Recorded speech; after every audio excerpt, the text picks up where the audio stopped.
বৰপেটাৰ পূব প্ৰান্তত অৱস্থিত অগ্ৰণী ক্ৰীড়া সংগঠন গমা ফুলবাৰী অমৰজ্যোতি ক্লাবে চলিত বৰ্ষত 50 বছৰ অতিক্ৰম কৰিছে। চলিত বৰ্ষৰ আৰম্ভণিৰ পৰা উদযাপন সমিতিয়ে বছৰজোৰা বিভিন্ন কাৰ্যসূচীৰে সোণালী জয়ন্তী বৰ্ষ উদযাপন কৰি আহিছে।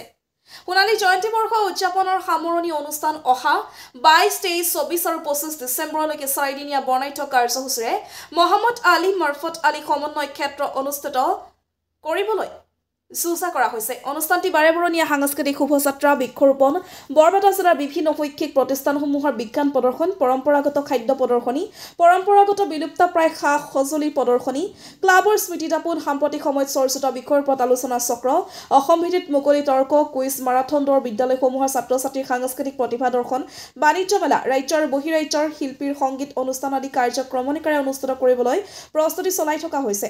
লগতে প্ৰথমবাৰৰ কাৰণে পূব বৰপেটাত হট এয়াৰ বেলুন ৰাইডিঙৰ সুব্যৱস্থা কৰা হ'ব বুলি উদ্যোক্তাসকলে জানিব দিয়ে।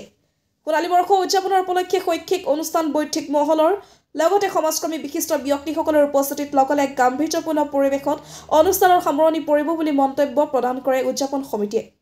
লগতে সামৰণি অনুষ্ঠানৰ প্ৰতি দুদিনত সাংস্কৃতিক অনুষ্ঠানৰ আয়োজন কৰা হৈছে।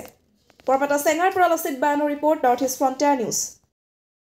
গমা ফুলবাৰী অমৰজ্যোতি ক্লাবে ইয়াৰ গৌৰৱ উজ্জ্বল 50টি বৰ্ষ ইতিমধ্যে অতিক্ৰম কৰিছে আৰু সেই উদ্দেশ্যে আমাৰ বছৰৰ প্ৰাৰম্ভিক অৱস্থাৰ পৰাই বিভিন্ন ধৰণৰ অনুষ্ঠান প্ৰতিষ্ঠানেৰে আমাৰ এই বৰ্ষ উদযাপন কৰি আছিলোঁ। আমি আমি সামৰণি অনুষ্ঠানত ভৰি দিছোঁহি আৰু এই চলিত মাহৰ 22 তাৰিখৰ পৰা 24 তাৰিখলৈ আমাৰ যিটো সোণালী জয়ন্তীৰ সামৰণি অনুষ্ঠান, সেই অনুষ্ঠান অনুষ্ঠিত কৰা হ'ব আৰু এই অনুষ্ঠানটো বৰ্ণাঢ্য কাৰ্যসূচীৰে আমাৰ এই অনুষ্ঠান আমি উদযাপন কৰিবলৈ লৈছোঁ।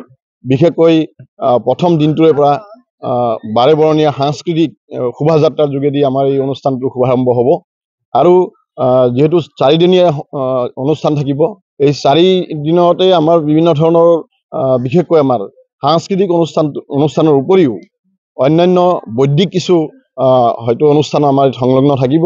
বিশেষকৈ আলোচনা চক্ৰত বিভিন্ন ধৰণৰ গুৰুত্বপূৰ্ণ বিষয়ৰ ওপৰত আমাৰ ইয়াত আলোচনা হ'ব। অসমৰ বিভিন্ন প্ৰান্তত যিসকলে আলোচনা চক্ৰত অংশগ্ৰহণ কৰে তেনেকুৱা ধৰণৰ ব্যক্তিকো আমি ইয়াত আমন্ত্ৰণ জনাইছোঁ। তেওঁলোকে আহি ইয়াত হয়তো এই আলোচনা চক্ৰত অংশগ্ৰহণ কৰিব।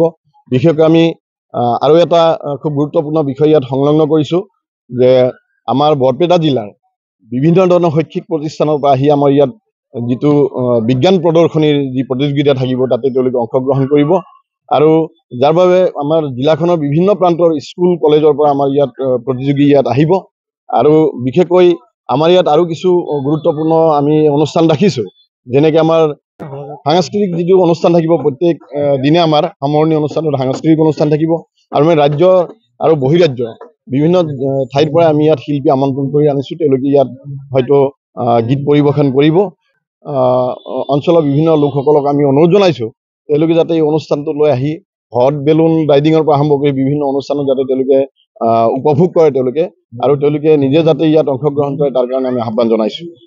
হয়, আমাৰ গমা ফুলবাৰী অমৰজ্যোতি ক্লাবৰ যি 50 বছৰীয়া পৰিক্ৰমা আমি ইতিমধ্যে পাৰ কৰিছোঁ। 22, 23, 24 আৰু 25 4 দিনীয়া বৰ্ণাঢ্য কাৰ্যসূচীৰে আমি এই সামৰণি অনুষ্ঠানটো অনুষ্ঠিত কৰিবলৈ ওলাইছোঁ। তাতে সৰ্বস্তৰৰ ৰাইজৰ আমি সহায় সহযোগিতা কামনা কৰিছোঁ।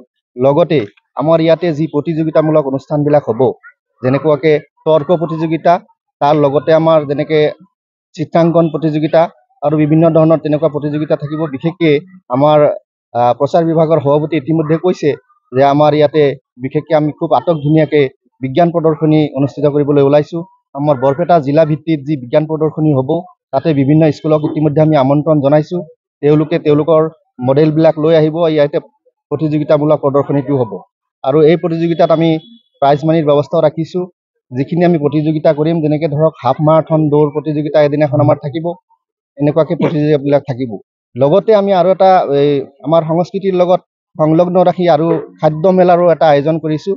গতিকে আশা কৰোঁ দৰ্শকে এইবিলাক খুব ভাল পাব আৰু দৰ্শকৰ মনোৰঞ্জনৰ কাৰণে আমাৰ এই অনুষ্ঠানটিৰ লগত আমি বিভিন্ন সাংস্কৃতিক অনুষ্ঠানৰ লগতে বাণিজ্য মেলাৰো ব্যৱস্থা কৰিছোঁ আৰু ইতিমধ্যে কৈ দিয়া হৈছে যে আমাৰ হট এয়াৰ বেলুন বিভিন্ন প্ৰান্তৰ পৰা মানুহবিলাক আহি হট এয়াৰ বেলুনৰ পৰা উঠি আমাৰ এই অঞ্চলৰ এই ব্ৰহ্মপুত্ৰৰ যি উপকূলীয় যিখিনি অঞ্চল, এই অঞ্চলৰ ওপৰৰ পৰা দেখাত কেনেকুৱাকৈ দেখোঁ সেই বস্তুটো উপভোগ কৰিব পাৰিব আৰু বিভিন্ন প্ৰান্তত গৈ আমি যেনেকৈ বহুত টকা খৰচ কৰি হট এয়াৰ বেলুনত উঠো, সেই অভিজ্ঞতাটোৰ কাৰণে আমি ইয়াতে খুব কম খৰচতে হট এয়াৰ বেলুনৰ অভিজ্ঞতাটো ল'ব পাৰিম। আমি সব পৰ্যায়ৰে শিল্পী আমি ইয়াতে আমন্ত্ৰণ জনাইছোঁ, যেনেকৈ আমি ধৰক আমাৰ অসমৰ শিল্পীও আমাৰ ইয়াতে পাৰফৰ্ম কৰিব, লগতে মুম্বাইৰ পৰাও শিল্পী এজন আমি শেষৰ ৰাতি মাতিছোঁ, আদনান আহমদ তেখেতৰ নাম।